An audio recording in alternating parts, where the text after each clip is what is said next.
Chapter 12. The Passion, Death, and Resurrection, Part 1. Efforts and suffering throughout the life of Jesus.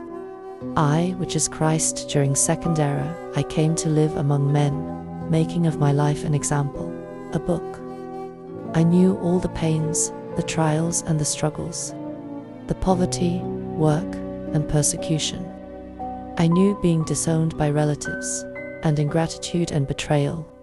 I knew of the long days of work, hunger and thirst, mockery, loneliness, and death. I let all the weight of human sin fall upon me. I allowed man to scrutinize my spirit, in my word, and in my pierced body, where even the last of my bones could be seen. Being God, I, which is Christ, was turned into a king of fools, into mortal remains, having even to carry the cross of ignominy and climb the hill to where the thieves died. There my human life ended, as proof that I am not only a God in word, but also in deed. When the hour approached and the dinner had been concluded, Jesus had made his last recommendations to his disciples. He walked to the Garden of Olives, where he was accustomed to pray, and speaking to the Father Shiloh, he said, "O my Father, if it be possible, let this cup pass from me, but above all, your will be done." It was then that the one of my disciples who was to betray me came accompanied by the mob that was to apprehend me. When they asked, "Which is Jesus of Nazareth?" Judas approached his master and kissed him. In the hearts of those men there was fear and tumult as they beheld the serenity of Jesus, and they asked again, "Which is Jesus?" Then I approached them, saying, "Here I am, it is I." There my passion began. They brought me before high priests, judges, and governors. They questioned me, judged me, and accused me of breaking the law of Moses and of wanting to form a kingdom that would destroy that of Caesar. Do you not remember how many times I showed my love, not only to those who believed in me, but also to he who betrayed me, and to those who persecuted and judged me?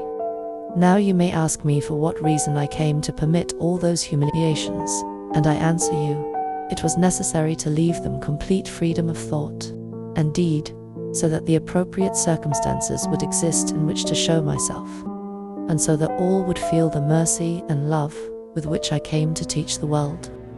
The betrayal by Judas. I did not move the heart of Judas to my betrayal. He served as the instrument of a wrong thought when his heart filled with darkness, and when faced with the faithlessness of that disciple, I showed my forgiveness. It was not necessary that one of my own betray me to give you that display of my humility. The Master would have shown it in any circumstance that men might have presented to him. To that disciple, it corresponded to be the instrument by which the Master showed his divine humility to the world. And although you may have thought that the weakness of that man was what caused the death of Jesus, I say to you that you are mistaken, for I came to give myself to you completely. And if it had not been in that form, you may be sure it would have been in another. Therefore you have no right to curse or judge. He who is your brother, but who in a moment of confusion lacked love and the faithfulness that he owed to the Master. If you blame him for my death, why do you not bless him? Since you know that my blood was spilled for the salvation of all mankind, it would be better for you to pray that none of you fall into temptation. For the hypocrisy of the scribes and Pharisees still exists in the world.